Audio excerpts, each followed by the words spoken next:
This is the Lone Crater YouTube. We hope this video helps.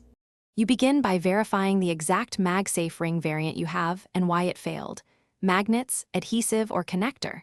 Once confirmed, power down the phone, remove any case, and clean the ring area with 70% isopropyl to remove oils. While you work, lay out a plastic spudger and the correct small screwdrivers and your replacement ring kit. Start by loosening the retaining screws or adhesive tabs just enough to access the ring. This first move prevents damage later and sets you up for a smooth repair. You now remove the old MagSafe ring carefully.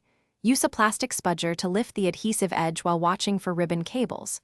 Once visible, open the connector latch and slide the ribbon out in the same direction it sits. This preserves pin alignment. After full removal, seat the replacement ring, matching magnet polarity and alignment marks. Then apply steady pressure for 10 to 15 seconds to bond the adhesive and, if screws are used, tighten them finger tight, then a quarter turn with the driver to avoid stripping. You finish by reconnecting the ribbon in the same orientation you removed it, closing the latch, and replacing any screws or clips. Once reassembled, power on the phone and test with a known good MagSafe charger. Check magnetic snap, wireless charging rate, and alignment. If the charger wobbles or won't charge, make sure the ring is seated flat.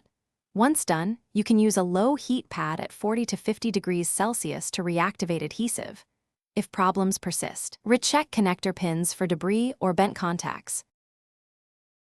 Thanks for watching. Consider subscribing if we helped you.